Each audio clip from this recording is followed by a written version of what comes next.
Hello everyone! Kamusta ang lahat? It's Michael here and welcome back to my channel. And if you are new and not yet subscribed to my channel, paki-click ng subscribe button para maging updated ka sa latest at sa mga susunod na videos ko. And I would like to take this opportunity na magpasalamat sa aking mga viewers na matiyagang nanonood sa current and past videos ko. Maraming salamat po. At lalong-lalo na sa mga subscribers ko na patuloy na sumusuporta sa aking channel, thank you so much! For today's video, samahan niyo akong magtalbos ng mga bugis na pang-ulam. Charot! Just kidding lang. Ginawa talagang talbos ng kamote and baka pag wala na akong pambili ng pagkain dahil napunta na sa pagbili ng mabugis at orchids, charot! Pero seriously, hindi po nakakain ang talbos ng bugis.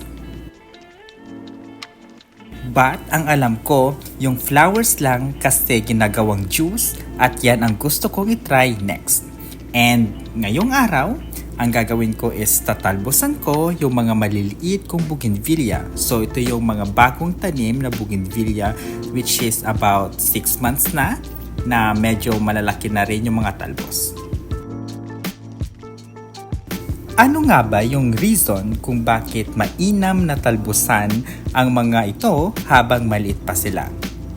Yung isa sa pinaka-reason is to induce yung bougainvillea plant na maglabas ng mas maraming sanga at patibayin yung pinakapuno nito.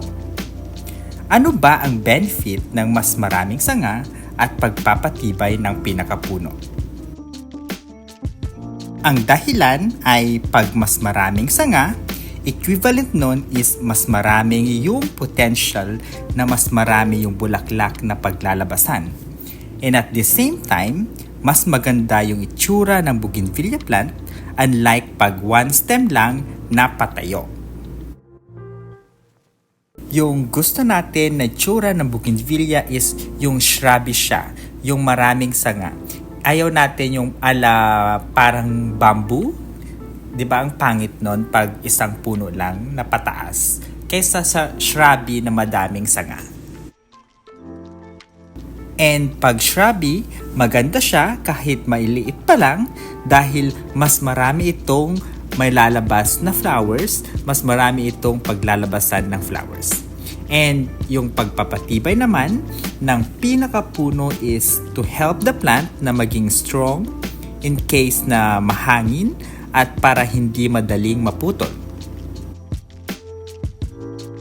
Itong mga maliliit kong bougainvillea ay nasa less than 6 months or more na siguro, and tingnan nyo naman ang gaganda ng talbos.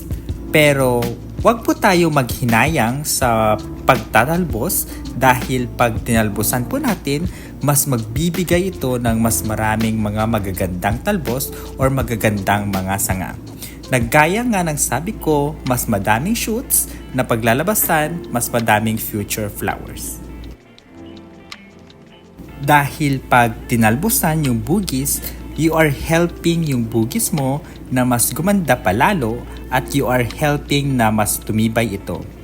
One of the characteristic kasi ng bougainvillea is yung gustong-gusto niya yung pinuputulan. The more na itrim, talbosan the more na magbibigay ito ng mas maraming sanga at mas maraming flowers. Kaya wag po tayong matakot at maghinayang sa mga talbos. So there you have it guys. Hope you learned something today. And thank you so much for watching at makakaasa kayo na pagbubutihin ko pang gumawa ng mga relevant videos for bougainvillea. Kaya don't forget to subscribe, stay safe and healthy, and we'll see you in the next videos. Bye-bye!